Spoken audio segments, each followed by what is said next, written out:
ஓம்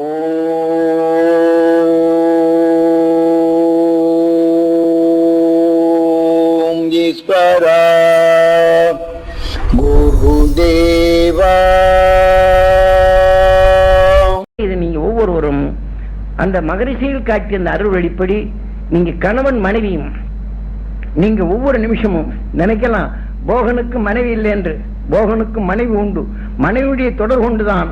ஆனால் தன் தாய் இறந்த பெண் தான் எடுத்துக்கொண்ட உணர்வுக்கு பெண் தன் தாரத்தின் நிலைகள் கொண்டுதான் பல நிலைகள் செய்தது. ஆனால் இவர்கள் பிரித்துக் கொண்டார்கள் பல நிலைகள். ஆனால் அந்த உண்மையுடைய நிலைகள் பின் சொல்லுகின்றேன். ஏனென்றால் சில எல்லா உண்மையும் முதலே போராட்டையும் கொட்டியாச்சுன்னா அப்புறம் இருக்கிற சரக்கு இல்லாமல் போயிடும்.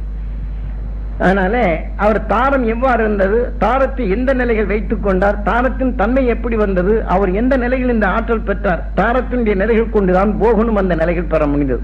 அதே மாதிரி ஒவ்வொரு நிலையும் அத்திரி மகரிஷி எடுத்துக்கொண்டாலும் தாரத்தின் நிலைகள் கொண்டுதான் வின் செல்ல முடிந்தது. அதே போல ஒவ்வொரு ரிஷிகளும் வின் செல்ல வேண்டும் என்றால் கணவன் மனைவியுடைய நிலைகள் சரீரம் இரண்டாக இருக்கும். அவர்கள் சொன்ன வழியில இன்று செய்தால்தான் நாம் இந்த முறைக்கு நாம் செல்ல முடியும். அதனால கணவன் மனைவியும் இந்த ஆத்ம சுத்தி செய்துட்டு ஒருவருக்கொருவர் மகரிஷின் அருள் சக்தி அவர் பெற வேண்டும் என்று சொல்ல வேண்டும். ஏனென்றால் இன்றைக்கு இருக்கக்கூடிய விஷத்தின் தன்மையுடைய நிலைகள் முறியடிக்க வேண்டும் என்றால் ரெண்டு பேருடைய உணர்வும் ஒன்று சேர்க்க வேண்டும். நாம் இந்த முறைப்படி நாம் தியானத்தை எடுத்து விண்ணின் அறைகள் எடுத்து எந்த துன்பத்தை நம்ம அணுகாத நாம் செயல்படுத்த முடியும்.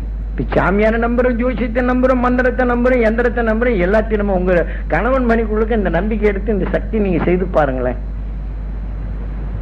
இது உங்களுக்குள் எவ்வளவு பெரிய ஆற்றல், எவ்வளவு பெரிய வேதனையானாலும் இது மடக்க முடியும். பிறருடைய சாப நிலைகள் நாம முந்தைய சாப நிலைகள் இருந்தால் நம்மளை பாதிக்காத வண்ணம் நம்ம பாதுகாத்த முடியும். இன்னைக்கு இதை ஏதாவது எடுத்து ஒண்ணும் இல்லாததுக்கு 3:45 இதை ஏவல்ங்கிற நிலைகளை திடீர்னு ஏதாவது கெட்ட செய்து போட்டு அவன் சிந்தனையும் இல்லாம பண்ணி போற ஒரு மோட்டத்தை செத்து போயிருப்பான்.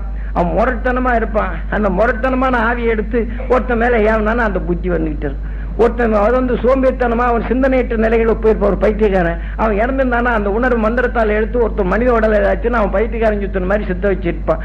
ஆனா இன்னைக்கு அவன் செய்யக்கூடிய மந்திரம் செய்யக்கூடிய கிரி என்ன ஆகும், இவன் இன்னைக்கு செய்துட்டு இந்த உணர்வெல்லாம் அவன்கிட்ட கொஞ்ச நாளைக்கு கட்டுப்படும். கடைசியில் இவனையும் போட்டு இந்த நிலைக்கு தான் அவன் ஆத்மா.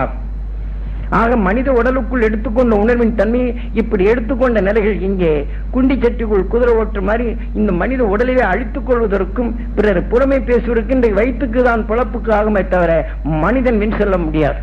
ஆக மனிதன் வின் செல்ல வேண்டும் என்றால் அந்த போக மகரிஷி எப்படி இந்த போனம் பிரபஞ்சத்தினுடைய தன்மையை இந்த உடலுக்குள் அடக்கி இந்த உடலின் தன்மையை நமக்குள் உணர்த்தினாரோ அவர்கள் காட்டிய நிலைகள் கொண்டு அந்த மெய்வொழியை நாம் எண்ணி அந்த உணர்வான நிலைகள் நாம் எடுத்து சென்றால் ஒழிய நாம் இந்த விஞ்ஞான உலகத்தில் நம்மை காப்பதும் கடினம்.